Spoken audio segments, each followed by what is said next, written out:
Hello, and welcome back to the HFS GCC Advantage.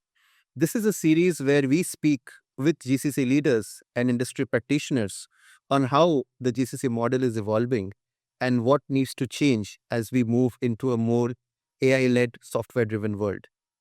In our last episode, we spoke about leadership and the need to rethink how GCCs operate. In this episode, we want to take that a step further and focus on the work itself and what that means for people.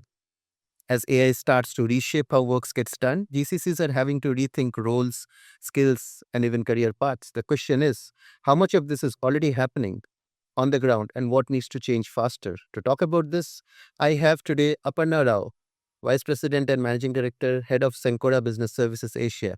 Aparna, welcome to the show. Thank you. Thanks, Achita. Happy to be here.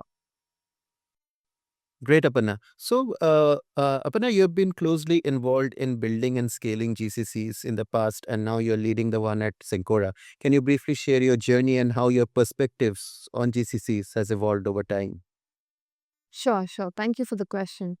So, I've spent about 25 years building and scaling global capability centers across different industries, right? From IT, retail, agriculture, pharma, and now pharma logistics as well. So, I've worked across 6 GCCs so far, and I've led 4 of them from the front as the center head.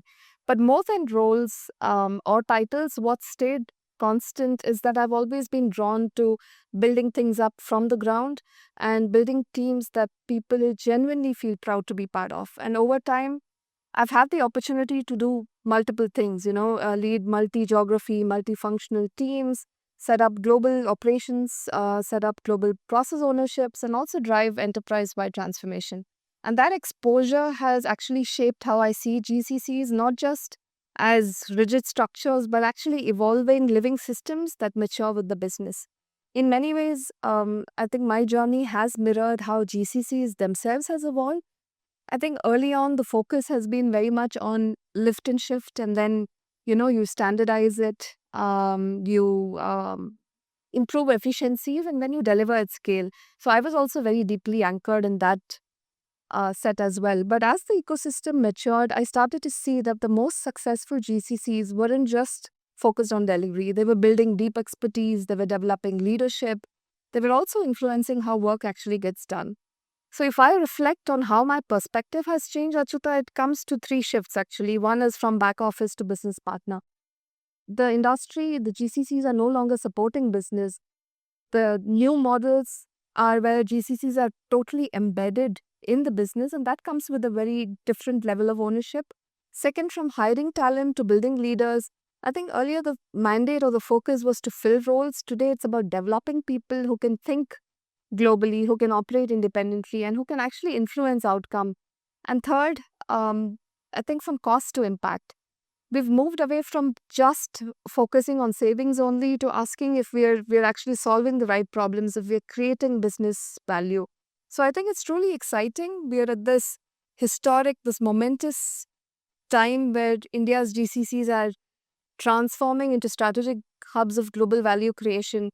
I mean, I've never seen so many posts on GCCs on my LinkedIn feed. That itself sort of gives you a view of how much focus and attention it is.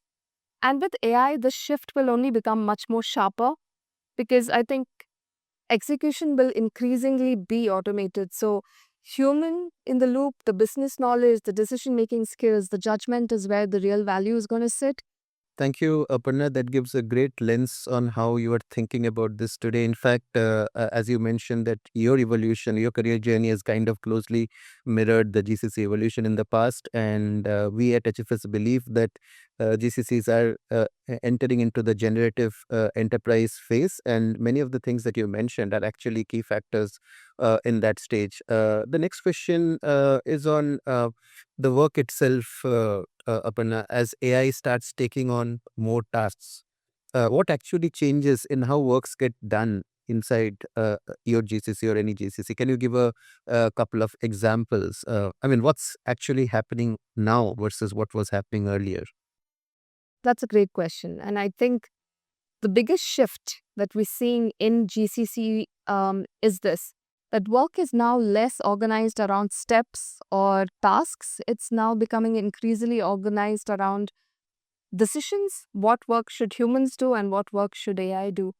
And just to give you a couple of, I think, scenarios. So earlier, a lot of time in GCCs went into processing, right? What you would call processing, pulling data, validating it, preparing reports, building decks. And today, AI can do all of that in a few minutes.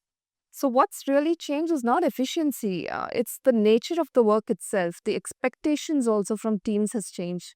It's no longer focused on processing. It's an expectation that you've already done all of that using AI, and you walk into a meeting and saying, you know what, this is what is changing, this is what matters, this is what we should do next, this is what I think. So I think that's this first shift that I see from executing or doing to actually adding value, and bringing your own perspective. So I think that's something that I feel is fundamentally changing how teams operate. And earlier systems would support how humans would do the processing. Now systems are doing the processing and humans are expected to interpret, to challenge, to guide decisions. So that's a much higher bar, but also a much more meaningful role for our teams. Another shift that I see is around knowledge and access. Earlier, a lot of value sat with individuals who knew how things worked, right? There was effort in gathering information from different people, from stitching together information. We all know of these couple of SMEs in every company that has the historical knowledge and the context and has been very critical because he or she knew everything. Today, with AI enabled access and summarization, information is far more democratized. So I think the expectation is changed here too. The reward is not for being the keeper of information, it is that we expect people to use that and add value through your perspective, through your business knowledge, through your recommendations. And to just make it very real for you, one of the things we're doing in our company is democratize AI across. So AI is accessible to everybody and not just a few people. So to give you an example, Achyuta, we have our own internal Gen AI environment. We have access to co-pilots to everybody. We have structured trainings on how you use them so teams would actually be comfortable using it in their day-to-day work. At the leadership level also, we are investing in AI governance capability because knowing what and how to use AI responsibly is becoming just as important as using it itself. We're building this into our skills, into our capability framework, so it's not ad hoc, it's actually deliberate. And a good example of how this is coming together, we ran a GCC-wide hackathon recently, Achyuta, in February. We had over 102 ideas coming in 2 weeks. And in the finals, 5 out of the 6 teams actually used AI as a solution. But here's the important part. We didn't start with saying, hey, we want to use AI. We started with the business problem. So whether it was improving supply chain resilience, whether it was accelerating access to life-saving medicine, whether it was strengthening compliance, AI became the enabler, not the starting point of these hackathon solutions. And I think that's the key distinction. If I step back, work has not reduced. It's actually elevated. The expectations from teams, like I said, is elevated. So I think the industry is moving from processing, from doing to problem solving, from list of activities to actually what's the impact of this, and from supporting the business to actually being part of the business and, solutioning together, shaping it together. Thank you, Aparna. So, if the work itself is changing, I think the next obvious question is what happens to roles and skills that we are used to. So, when the work changes, what are the Yeah. 2, 3 specific shifts that you're already seeing or driving in terms of roles, skilling, or hiring? What skills are you prioritizing? What roles do you think are becoming less relevant? How's the shift looking like now? Yeah, that's a very pertinent question. And you're absolutely right. When work changes so fundamentally, roles and skills also have to evolve with that. And what we're seeing is not a small shift. I think it's a fairly structural reset of what talent in the GCC looks like.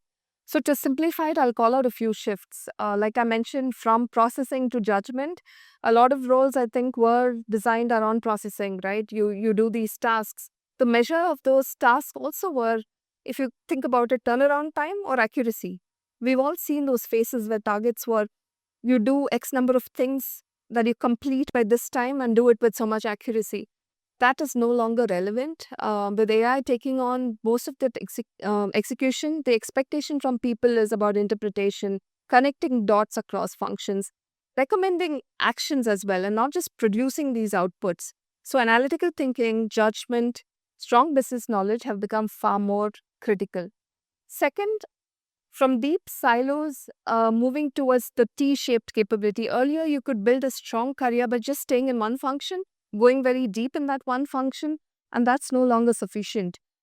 You're expecting that people would have a strong functional grounding in the T shape, a strong background, but also have the ability to work across that boundaries, across adjacent areas, and operate with a broader, like, enterprise view. And most importantly, a level of comfort with digital. Because being able to work with data, tools, and increasingly AI is becoming very, very important. In a global environment, the ability to connect across functions is often where the real value is created. But I think the third and the most important one is mindset.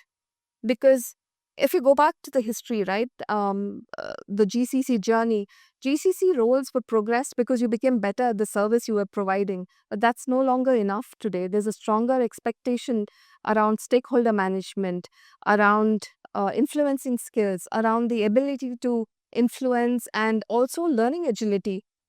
Can we ask better questions? Can we co create solutions? So the shift is more from tell me what I can do to here's what I think that we should do better. And there are a lot of new roles emerging, frankly, at Tata. I see a requirement for people who are designing AI-enabled workflows to validate the outputs of these AI workflows, to ensure that decisions are ethical, compliant. So you see AI governance roles. You see team leader AI. So if I step back, I think the real differentiator going forward is not can we do the task? It's more like can we frame the problem to can we use AI intelligently where is required and can we drive a business outcome? So GCCs will need people who can rethink, who can redesign, and who can elevate these processes. In all honesty, digital skills like AI, data, cloud, automation are now the baseline expectation, but they're not going to be the differentiators anymore. What sets high impact GCCs apart is how do you combine that tech depth with the human judgment, with curiosity, with problem solving, adaptability, and like I mentioned, learning agility. So as GCCs move more and more from execution engines to value creators, I think that cross functional um, what do you call that? Cross functional thinking and business understanding becomes more critical.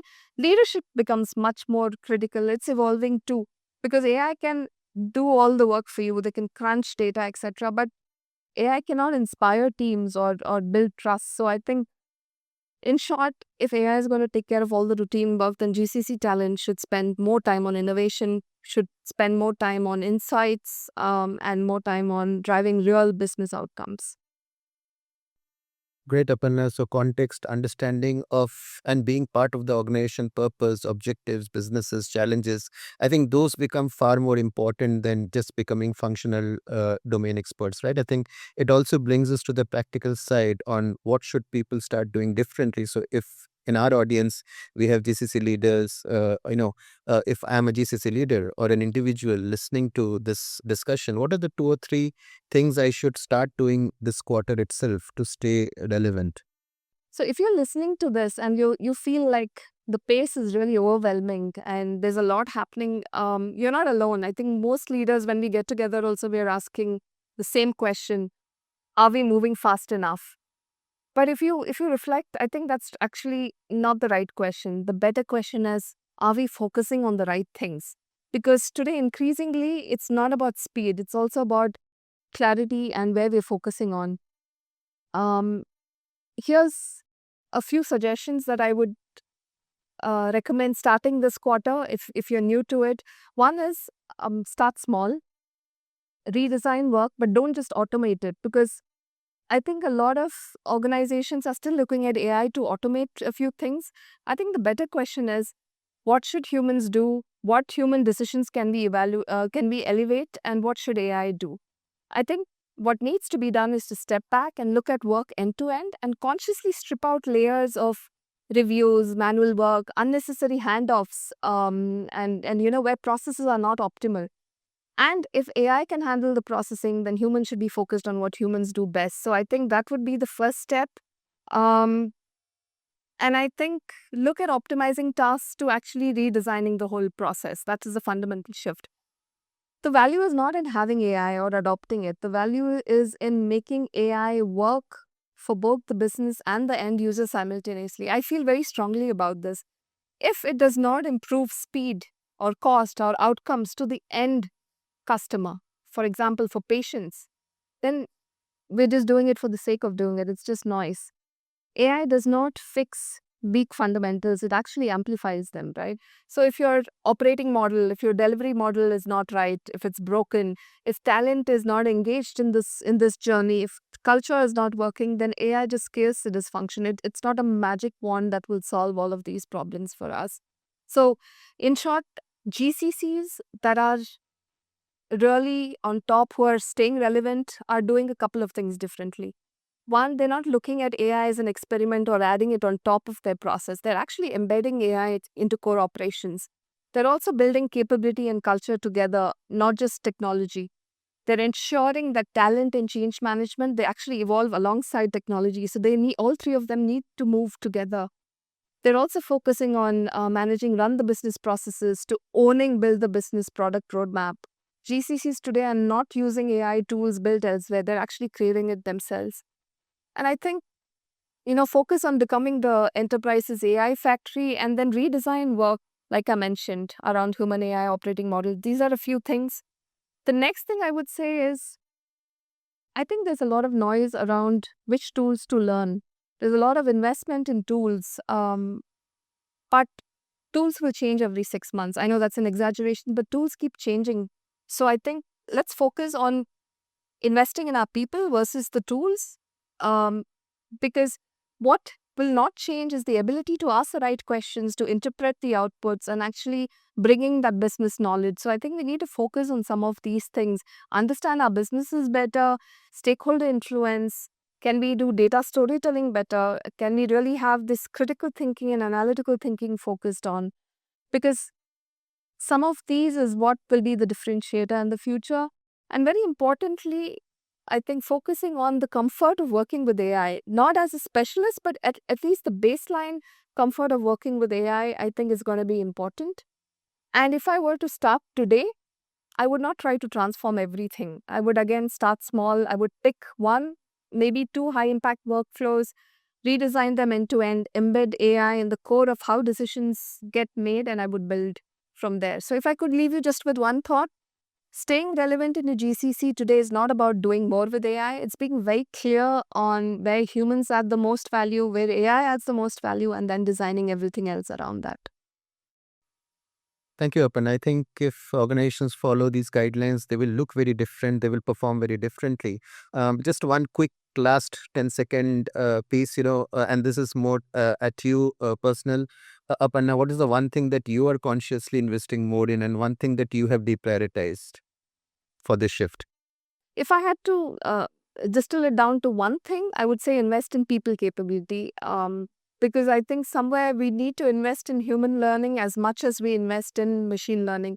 And I think what I would consciously deprioritize is unnecessary complexity, because in today's world does not create value. It actually slows us down. It actually diffuses accountability.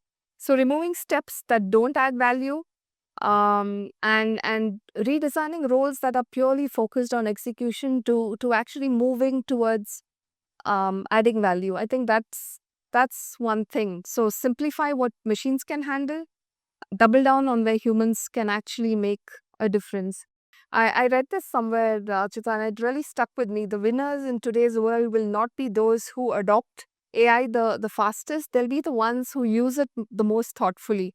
I think that's an awesome closing, Aparna. Thank you for sharing these insights. These are steps leaders and individuals need to start taking right now and not wait for the right time to come. The time is already upon us. Viewers, stay tuned for the next episode of the HFS GCC Advantage. Thank you. Thanks, Aparna, again. Thanks so much. It was such a pleasure talking to you, Achita.